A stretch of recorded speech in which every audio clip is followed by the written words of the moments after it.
Ewa King Sai kire kikeseza onako olwaleero abaddeko ku bbala bagiyita The Villa wabadde nga performinga wabaddeyo night onako olwajjo ebeera babaddeyo live Wednesday kati bannaffe aba bbala eno gye bayita The Villa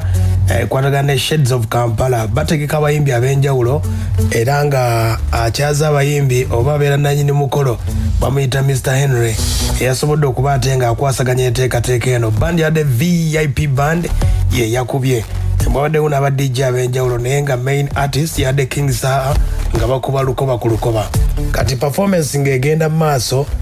nga King Sai akikubye waliwo embeera yazzeewo host ono omukulu gwe bayita Mr. Henry yagezezzaako okubeera nga alabula King Sai nti ababyokwerinda bakutegeezezza nti w'omalira oba badde bakwetaaga ku mulyango. King Sai naye teyalinnyeemu wadde n'akamu yabategeezezza kammala okuyimba nzije mumbuulire kye mwagala sigamba nti yatiddemu wadde n'akamu ne beebuuza Sai yabadde bw'ati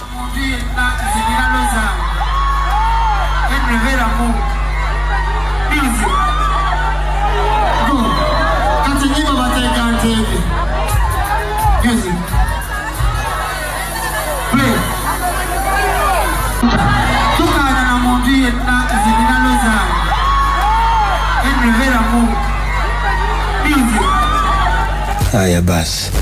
yembeera bwebadde ekiro ky'olunaku olwaleero King Sai era manyi ne gatambula omukulu DJ Nimrod yatadde ku X ye oba ku Twitter gye bayitanga Twitter n'alaga nti omukulu King Sai abuziddwawo waviiridde ku stage era gye bamututte tewali amanyiyo bwe bukeeredde ku makya King Sai asobodde okuba ate nga awandiise ku mutimbagano gwe n'ategeeza Uganda Police nti waba alina omusango gwonna bamuwe ekiwandiiko ekimuyita ku poliisi wabula abasabi bannaffe ababyokwerinda tebaddamu kujja mbivulu bye kubanga batiisa abawagizi be mu mbeera eyo. King Sai gye buvuddeko yali alina ekivulu saidi z'e Masaka abakijjukira kyali Bulenge Bulenge ekivulu ekyo abajjukira ku National Youth Platform omukulu Robert Kyagulanyi Ssentamu bwe yaliiko e Masaka King Sai omu ku bajja okuyimba olunaku olwennyini King Sai ng'alina n'ekivulu e Bulenge embeera eyaliwo King Sai yasobola okuba ate ng'alemesebwa okuyimba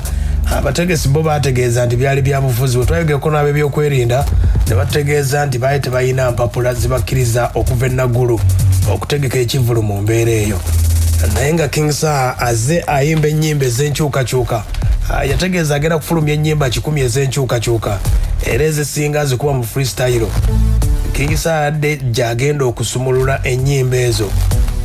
ab'ebyokwerinda ne bagamba embeera nejja bwetyo King Sai yeeyo nno yembeera bwegenda okuba ate ng'etambula. King Sai endongoye bw'anaaba atambulidde awo biyinza obutatambula bulungi olw'enkyukakyuka ennyimba z'ayagala okuba ate ng'ayimba ebivulu bye olw'olumu biyinza okufunamu obuzibuzibu olw'ensonga z'ebyobufuzi n'ennyimba z'ayimba. Bw'aba nga kyayimba nga kituufu nga kyayimba nga akikakasa bw'aba alina kyabala ne bw'anaaba kyayimba nga ayimba nnyimba za nkyukakyuka ebivulu bye ebisinga King Sai kusaba nnyo n'abanaaba bamutegese biyinza okubeera ebiralamu mu mbeera eyo. Kati no bwe kyabadde King Sai ategeeza ye ali seefu ali wuwe alinza abapoliisi bamubuulire n'ategeeza budde bonna agenda kwogerako n'abamawulire ku nsonga eyo.